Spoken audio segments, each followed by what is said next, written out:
પોરબંદર જિલ્લામાં 2002 બાદ ફરી મતદારો માટે રાહતના સમાચાર છે। 2002ની મતદાર યાદી પ્રમાણે મતદારોએ પોતાનું નામ એક યા બીજી રીતે કમી હોય અથવા ઉમેરવાનું હોય અથવા તો શહેર કે જિલ્લાની બહાર રહેવા ગયા હોય તો તેનું નામ તેના પરિવારજનો પણ કન્ફર્મ કરી નોંધાવી શકશે, જેમાં કોઈ પણ પ્રકારના આધાર પુરાવા આપવાની જરૂર નથી। રાજ્ય ચૂંટણી પંચની એક નવી પહેલમાં જેમાં મતદારોએ જ્યારે ઘરે BLO આવે ત્યારે તેને પોતાના પરિવારની સંપૂર્ણ માહિતી પુરવાર કરવાની છે અને એક ફોર્મ સાઇન કરવાનું છે, જેમાં મતદારોએ પોતાની મતદાન યાદીમાં નામ છે કે નહીં અને ન હોય તો તેની પ્રક્રિયા પ્રમાણે નોંધાવી શકાશે। 2002ની યાદી પ્રમાણે જો કોઈ રાજ્યની બહાર રહેવા ગયા હોય અથવા તો વિદેશમાં રહેવા ગયા હોય અથવા તો અભ્યાસ કે વ્યવસાય ધંધાના કારણે વિદેશ કે અંતર રાજ્યોમાં ગયા હોય તો તેના માટે મતદાન યાદીમાં નામ રાખી શકાય તેવી જોગવાઈ રાજ્ય ચૂંટણી પંચે રાખી છે, જેમાં કોઈ પણ ભોગે લાંબા સમયગાળા બાદ કોઈ વ્યક્તિ પરત આવે તો તે મતદાર યાદીમાં તેનું નામ નોંધાયેલું રહેશે, જેમાં પરિવારનો કે અથવા સગા સંબંધી તેના નામની યાદી જાળવી રાખવા અને તેમાં કોઈ પણ પ્રકારે સરનામા સુધારા સહિતની કામગીરી માટે સહકાર આપવાનો રહેશે। પોરબંદર જિલ્લા કલેક્ટર SD ધાણાણીએ જણાવેલ કે પોરબંદર જિલ્લાની અંદર વસવાટ કરતા અને પોરબંદરના વતની હોય જો વિદેશ કે અન્ય કોઈ જગ્યાએ અભ્યાસ કે વ્યવસાય ધંધાના કામે ગયા હોય તો તેનું મતદાર યાદીમાં નામ યથાવત રાખવા માટે પરિવારજનોએ BLA પાસેથી એક ફોર્મ મેળવી અને તેમાં સંપૂર્ણ વિગતો ભરવી પડશે અને ફોર્મ ભરવામાં BLO સંપૂર્ણ મદદ કરશે। વધુ માહિતી માટે જિલ્લા માહિતી અને જિલ્લા ચૂંટણી પંચ જિલ્લા કલેક્ટર કચેરી ખાતે સંપર્ક કરી શકે। સાહેબ, આજે એક્સરસાઇઝ છે, કઈ રીતની કાર્યવાહી છે અને કેટલા સમય દરમિયાન આ કામગીરી ચાલશે અને કેટલા કર્મચારીઓ આમાં જોડાશે? ભારતના ચૂંટણી પંચ દ્વારા 12 રાજ્યોમાં ખાસ સઘન સુધારણા મતદાર યાદીની જાહેર થઈ છે, એમાં આપણું ગુજરાત રાજ્ય પણ છે। ભારતના ચૂંટણી પંચે જાહેર કરેલા કાર્યક્રમ મુજબ તારીખ 27/10 થી 3/11 સુધી BLO જે અમારા બુથ લેવલ ઓફિસર છે એમની તાલીમ, મતદાર નોંધણી અધિકારીની તાલીમ અને મદદનીશ મતદાર નોંધણી અધિકારી તાલીમ એ તબક્કો પૂર્ણ થયો છે। આજે 4 નવેમ્બરથી ગણતરીનો તબક્કો શરૂ થયો છે, જે 1 મહિના સુધી એટલે કે 4 ડિસેમ્બર સુધી ચાલનાર છે।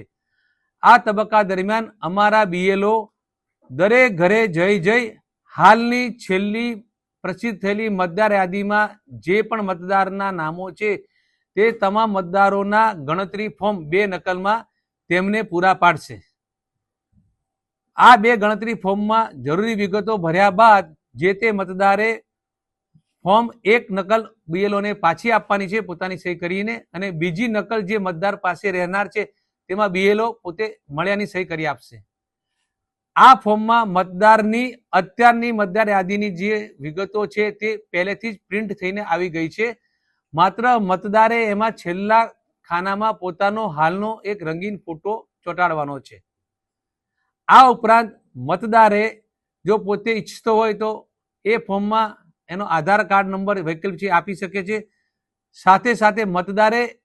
હાલની મતદાર યાદીમાં એના કુટુંબના અન્ય સભ્યો જેમ કે પિતા, માતા, પતિ, પત્ની વગેરે એની પણ જે વિગતો છે એ આપવાની છે, જેથી કરીને કુટુંબના તમામ સભ્યોના નામ હવે પછીની મતદાર યાદીમાં એક સાથે આવે। હાલની આ જે SIR એટલે કે ખાસ ઘનિષ્ઠ સુધારણા જે ચાલી રહી છે તે આપણી 2002ની મતદાર યાદીને બેઝ લઈને ચાલી રહી છે। આથી આ જે ગણતરી ફોર્મ જે મતદારે ભરવાનું છે એમાં પછીની કોલમમાં મતદારે 2002ની મતદાર યાદીમાં એની વિગતો જે કઈ હતી, કયા રાજ્યમાં, કયા વિધાનસભામાં, કયા ભાગમાં અને કયા ક્રમ નંબર હતો એ વિગતો એને ભરવાની છે। મતદાર જો આવી વિગતો ભરવા માટે એને જે મદદગારી જોઈએ એના માટે અમારા બુથ લેવલ ઓફિસર છે તમામ મદદ આપનાર છે।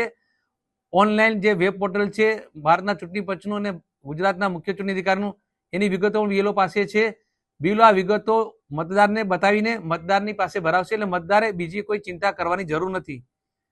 ઘણા મતદારો એવા હશે કે જેમની ઉંમર અત્યારે 39 વર્ષથી ઓછી છે, તેઓના નામ મતદાર યાદી 2002ની છે એમાં નહીં હોય। આથી આવા મતદાર 2002ની મતદાર યાદીની પોતાની વિગતો આપી શકે નહીં। તો આ સંજોગોમાં એણે એના કુટુંબના અન્ય સભ્યો કે જેમની 2002માં મતદાર યાદીમાં નામો હતા, જેમ કે પિતા છે, માતા છે, દાદા છે, નાની છે, એની વિગતો આપવાની રહેશે। મતદારે આ જે 1 મહિનાની ગણતરી કાર્યક્રમ છે એમાં પોતે આ ફોર્મ ભરીને પાછું આપ્યા સિવાય અન્ય કોઈ આધાર પુરાવો આપવાનો રહેતો નથી। આથી હું આ પોરબંદર જિલ્લાના તમામ મીડિયાના પત્રકાર ભાઈઓ અહીંયા હાજર છે એમના થકી જિલ્લાના તમામ મતદારોને અપીલ કરું છું કે આપના ઘરે જ્યારે બીએલઓ આ ગણતરી ફોર્મ લઈને આવે ત્યારે ગણતરી ફોર્મ લઈ અને એમાં જે કઈ વિગતો ભરવાની છે એ આપ પૂરી સમજણ મેળવી લેજો. જરૂર પડે તો બીએલઓ નું માર્ગદર્શન મેળવી લેજો અને ફોર્મ સંપૂર્ણ વિગતો સાથે ભરીને બીએલઓ ને પાછું આપવાનું છે. સમગ્ર કાર્યક્રમ દરમિયાન બીએલઓ ધારો કે કોઈ મતદાર મળી ના આવે તો દરેક ઘરની 3 વાર મુલાકાત લેનાર છે. આ રીતે ભરેલા ફોર્મ છે બીએલઓ પોતે એની ઓનલાઈન એન્ટ્રી પણ કરનાર છે. ત્યારબાદ તમામ વિગતોએ મળેલા ફોર્મને આધારે 4 ડિસેમ્બર બાદ મતદાર નોંધણી અધિકારી જરૂરી પ્રક્રિયા કરી અને એક મતદાર યાદીનો ડ્રાફ્ટ રોલ 9મી ડિસેમ્બરે પ્રસિદ્ધ કરશે, જેમાં તમામ મતદારો કે જેમની વિગતો રજૂ થઈ ગઈ છે એના નામ હશે અને જેમના વિગતો મળી શકી નથી તેમના નામ એ મતદાર યાદીની ડ્રાફ્ટ યાદીમાં નહીં હોય. આવા તમામ મતદારોના નામ જે તે પંચાયતની કચેરીમાં મુકાશે, નગરપાલિકા કચેરી મુકાશે, જિલ્લા ચૂંટણી અધિકારી મતદાર નોંધણી ચૂંટણી કચેરી મુકાશે અને પોર્ટલ પર પણ અપલોડ કરવામાં આવશે. ત્યારબાદ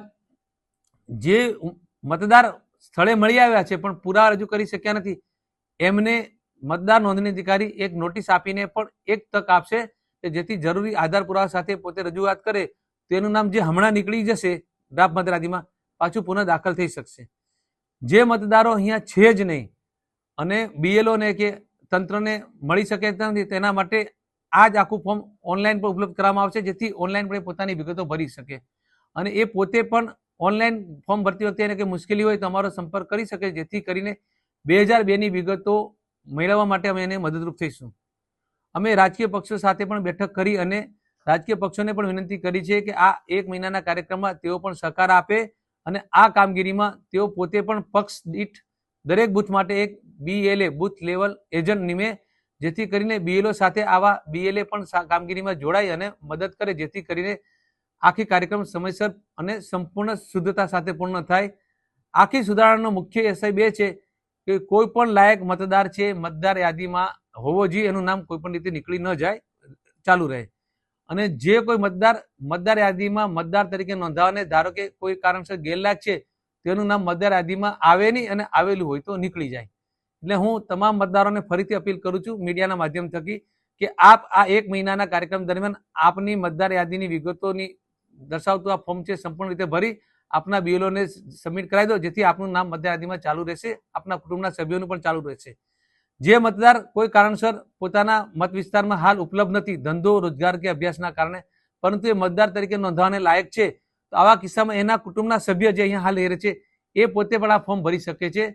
મતદાર હાજર તો મતદારે ભરવાનું છે, મતદાર કોઈ કારણસર હાજર ન હોય તો એના કુટુંબના સભ્યો પણ આ ફોર્મ ભરીને બીએલઓને પાછું આપી શકે છે. તો ફરીથી સૌને અપીલ કે આપ આ કાર્યક્રમમાં જોડાય, આપનું નામ મતદાર યાદીમાં કાયમ માટે સુનિશ્ચિત થઈ જાય તે માટે જરૂરી પગલાં લેશો અને જરૂર પડે ત્યાં બીએલઓની કે તંત્રની